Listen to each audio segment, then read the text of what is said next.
G'day guys, Tools20 here and welcome back to Springwood. Over the last couple of episodes we've been working on Tivoli Beach, which has been this super retro, old school amusement park that's been sitting on the Palmdale beachfront, which has been like a lot of fun to build. Massive thanks to the Park Life updates for releasing all those awesome rides. It's been really fun to be placing them down, and I think the amusement park's looking super cool, so go and check it out if you haven't seen those episodes. And since as we've been updating Palmdale a bit with the new amusement park, I figured I should probably go back and redevelop some of the surrounding neighborhoods too. So that's what we're going to be doing in this episode, is kind of just fixing up a whole bunch of things that just don't look quite as right. Because, well, I mean, if you're new to Springwood, I mean, welcome. We've been building this city for a year now. I've been building the city for like 2 years, which is crazy considering how much this game has changed since I first started building it. Like when I first started this series, Move It wasn't even out. I'm pretty sure Move It's only been out for like 10 months or something. So, you know, for working on this series for 2 years now, it's you know, it's craziness. It's amazing this city and this save game is still operating. A lot of the comments over the last few weeks have been like, how the hell did my game not break? How the hell did Springwood survive the update? And yeah, I mean, it's crazy that it has. It's going strong. Frame rate is just pure bliss, but we're working on it. We're definitely working on it. And I'm definitely not doing it any favors because I'm actually going through and plopping down even more props in this episode, really detailing this area because Palmdale is kind of like a big feature in Springwood. It's a place that I really love, even though it's kind of outdated. And, you know, I'm basing this whole area off Coney Island in New York. And this area is super cool. Like, I find it really interesting and it's a real interesting area because of this amusement park that sits on the waterfront, but also these massive concrete apartment blocks that sit around Coney Island. I find very interesting and quite spooky as well. So I wanted to get that vibe within Palmdale and within Springwood, which kind of like spawned this whole build and kind of this series. You know, I think I found Coney Island on Google Earth one time, and you know, I think I might have also seen it in a movie, so it kind of like sparked a whole bunch of flashbacks from that. So kind of building it like 2 years ago really, you know, was sort of like exciting and really interesting for me, and sort of spawned this series in the first place. So it kind of makes sense to go back and redevelop it with my new skills and my new tools.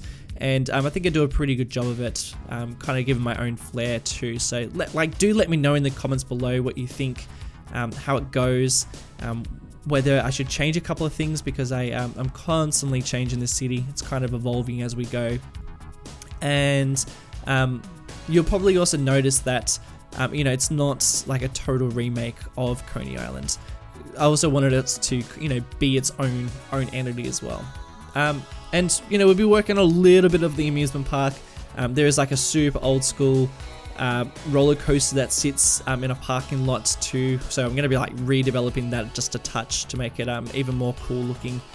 By the way, I hope you're looking really carefully at what I'm placing down at the moment, because in this time lapse there is some sort of link to the wiki that I am placing down, and if you find it, then do comment below what it is and at what time, because you will get access to a video that only a handful of people have seen so far.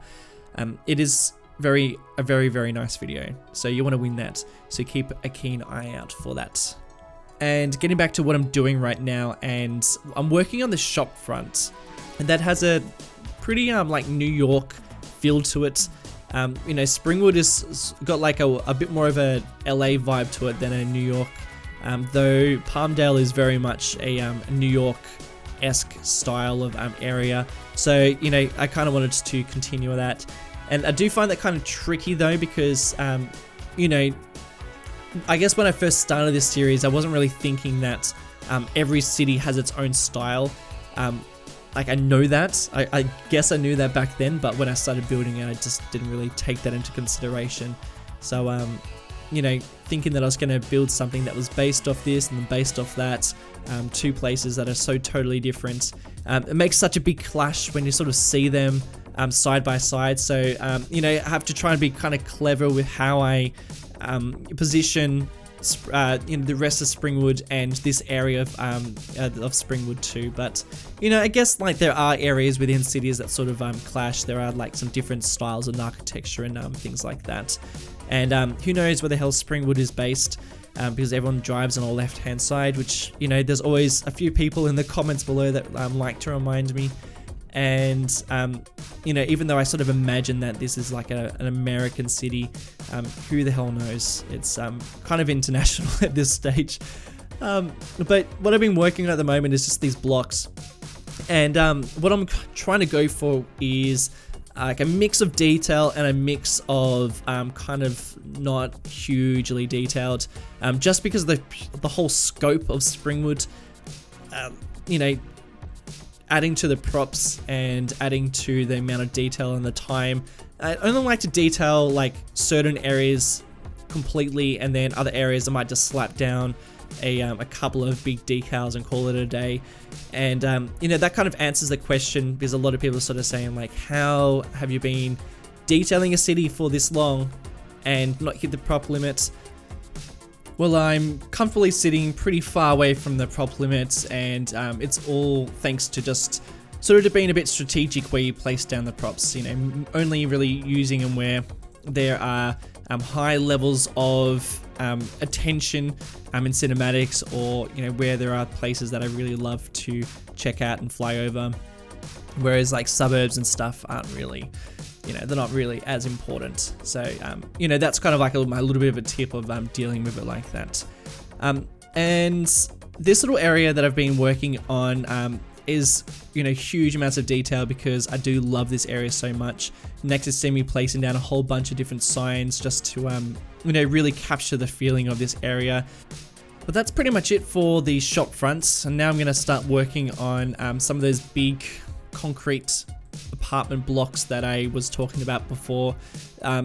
You know, they're not, I guess, that pleasing to look at, but I do think they're very interesting. And in Australia, we call these sort of apartment blocks housing commission. And I used to live really close. You know, my window opened up and there was just like a wall, a sea of housing commission blocks. And you know, they definitely weren't very nice to look at. Very old school, 80s buildings, 70s buildings even. Very little maintenance done on them, and I think just architecturally quite horrendous. You know, they're pretty much just being built just to, just quick builds, pretty much.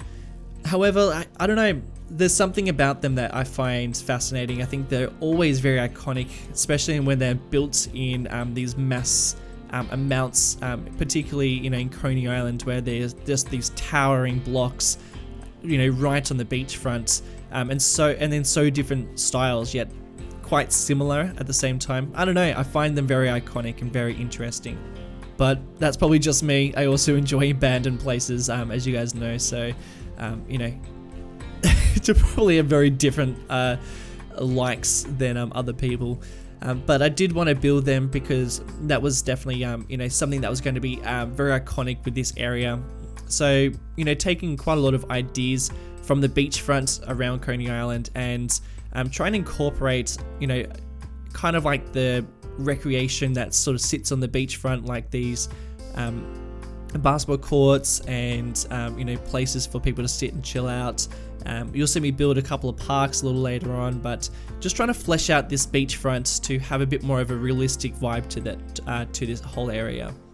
And you'll see I placed down a couple of different styles of housing to be around here, but also trying to keep it very much like this unison. You know, they're all very much the same as well. And you can probably see me using quite a lot of park life assets. I end up making a park that is pretty much purely a park life park, even with all the props that they introduced. I've been trying just to like get used to all the different elements to the update, seeing what I can use, seeing what sort of assets I can get rid of from, you know, from the workshop, you know, that might replace it. So in this episode, I use quite a lot just to sort of get a general idea of how to use it and what features there are still trying to get my head around it. There's still quite a lot of bits and pieces that I really like and some other things that I don't. I think the thing that I find the most annoying about updates is that, you know, I'm very conscious of what I download from the workshop. I don't want to download lots and lots. However, when you get the Park Life update, you just get given, you know, a lot of crap. You know, a lot of assets that you just will never use. You know, also some assets that you will use, but generally it's all crap. So, you know, I was very hesitant to, no, I wasn't that hesitant. I jumped straight onto the Park Life update, but I also was a bit like, I don't really want all those crappy assets that I'm also going to get and never use and just clog up all my collections as well, because I just have tons of workshop stuff downloaded, especially for Springwood. And I think that's a really tricky thing about Springwood is that because there's so many different, I guess, ideas into this whole city that, you know, it's not just based on, you know, Australia or, you know, not just based in, you know, the deserts. It's so many different cities and so many different ideas. And even if I was just basing it off LA is just like vast, like there's so much going on, so many different places in LA. You know, I've got to be subbed to so many assets and so many, you know, different things so that I can, you know, actually detail it to the extent that I want. And that's what I find really tricky with Springwood. So that's why I'm a bit cautious of what I download. However, you know, now that I've got this, this new Park Life update, it's, yeah, you know, I've just got tons of new assets that I don't really want to use. But yeah, you saw me just finishing off those blocks. Try to keep a lot of green areas as well, because a lot of these areas do have a lot of green space below them, which is quite nice.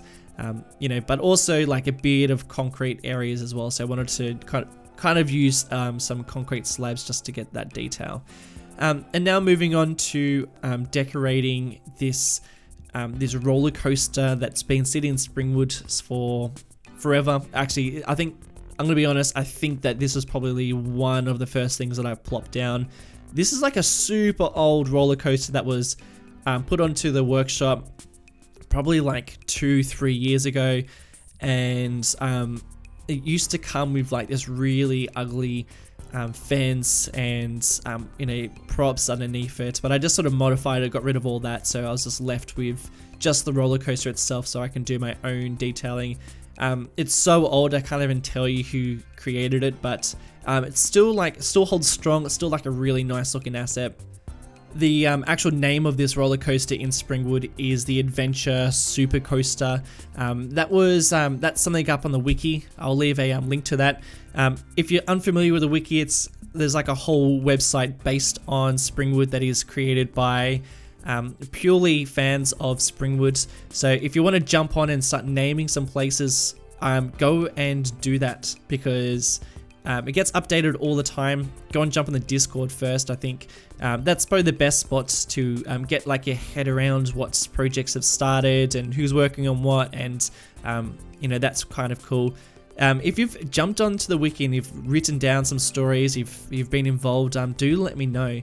I'd, you know, like to meet the people who are kind of behind the stories behind Springwood. So if you want to jump onto that, do that too. And you know, on a similar idea, we have so many things going on this channel that's kind of like unrelated to the actual builds that I do.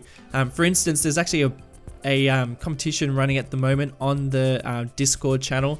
There's another link for that in the description. It works sometimes, it doesn't work other times. I can't keep up with how many times it works and doesn't work. But pretty much there's a competition where you can build a park in Asset Editor, and if you win that competition, then I will feature it in a Springwood episode.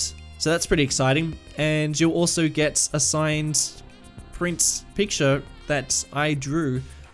You know, I usually sell them for like, you know, $150 or so. So that's that's also quite cool too. So if you want to get involved in that, definitely jump onto the Discord and find out some more info. If you need more info, just shoot me a comment below or something.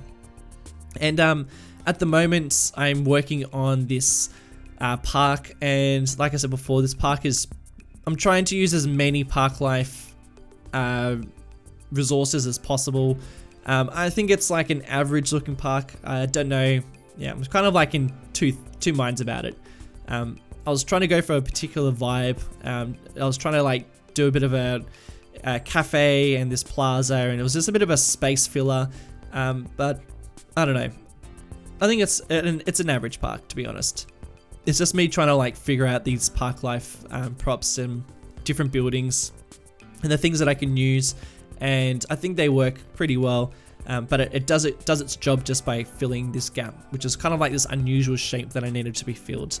And the cool thing about this is they were like really close to all that work that I did on Santa Clara. This is like the gap between Palmdale and Santa Clara, which I didn't really know what to fill. So now that we've filled this one, we're pretty much like got 1 to 2 more episodes left on Santa Clara, and then we're moving on to more projects. If you have some ideas on some places you want me to go and visit and work on, whether you want me to update areas or whether you want me to build in a totally new area, do let me know. There's so many places to work on in Springwood, which is very exciting. Like there's a whole Hollywood side of things, like Springwood Hills side of things. Do I work on the downtown again because that needs to be redeveloped? Do I work on like all the docks that I haven't quite finished yet? Like there's tons of things, so much more to go with this series. I do love it. It's so much fun. But guys, that is it for this episode. I hope you've enjoyed it. If you have, leave some nice feedback, and rating this video really helps out a lot. But guys, thanks for watching, and I'll see you in the next one.